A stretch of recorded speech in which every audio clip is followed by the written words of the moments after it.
সোমালীয় জলদস্যুদের হাতে জিম্মি দশা থেকে মুক্তির ৯ দিন পর সংযুক্ত আরব আমিরাতের হামরিয়া বন্দরে নোঙর করেছে বাংলাদেশি জাহাজ এমভি আবদুল্লাহ। ক্যাপ্টেন সহ ২৩ নাবিক নিয়ে সোমবার সন্ধ্যায় দুবাইয়ের তীরে দেখা পায় জাহাজটি। এ সময় তাদের উষ্ণ অভ্যর্থনা জানান বাংলাদেশ দূতাবাসের কর্মকর্তারা। অবশ্য ভিসা ও আইনি জটিলতার কারণে শীঘ্রই ফেরা হচ্ছে না দেশে। আপাতত তারা জাহাজে অবস্থান করবেন। বিস্তারিত ডেস্ক রিপোর্টে। অবশেষে তীরের দেখা পেল সোমালিয়ায় জলদস্যুদের কবল থেকে মুক্তি পাওয়া বাংলাদেশি জাহাজ এমভি আবদুল্লাহ। নানা চড়াই উতরাই পেরিয়ে সংযুক্ত আরব আমিরাতের শারজাস্থ আল হামেরিয়া বন্দরের জেটিতে নোঙর করেছে স্থানীয় সময় সোমবার রাত ৯টার দিকে। ক্যাপ্টেন সহ ২৩ নাবিককে বরণ করে নিতে সেখানে উপস্থিত ছিলেন বাংলাদেশ দূতাবাস ও KSRM গ্রুপের DMD শাহরিয়ার সহ ১৫ সদস্যের প্রতিনিধি দল। নাবিকরা পৌঁছানোর পর সেখানে সৃষ্টি হয় হৃদয় বিদারক দৃশ্য। জিম্মি দশার সেই ভয়ঙ্কর পরিস্থিতি তুলে ধরেন নাবিকরা।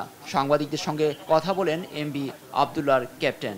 সবাই সুস্থ রয়েছেন বলেও জানান তিনি। আমরা সুস্থ এবং অক্ষতভাবে আমাদের ডেস্টিনেশন সাবজায় করে আসছি। তো আমি সবার কাছে দেশবাসী এবং বহির্বিশ্বের যারা আমাদের জন্য দিন রাত দোয়া করেছেন এবং আমাদের মালিক পক্ষ সরকার পক্ষ চেষ্টা করে আমাদেরকে অতি অল্প সময়ে আমাদেরকে মুক্ত করে এনেছেন, সেজন্য আমি সবার কাছে কৃতজ্ঞ। এর আগে সোমবার সকালে চট্টগ্রাম থেকে মালিক পক্ষ দুবাই পৌঁছালে জাহাজটিকে আনুষ্ঠানিক বরণের কার্যক্রম শুরু হয়। বিকাল ৪টায় সংবাদ সম্মেলনের পর স্থানীয় বাংলাদেশ মিশন কর্মকর্তা ও মালিক পক্ষের লোকজনের নাবিকদের সঙ্গে সাক্ষাৎ করেন।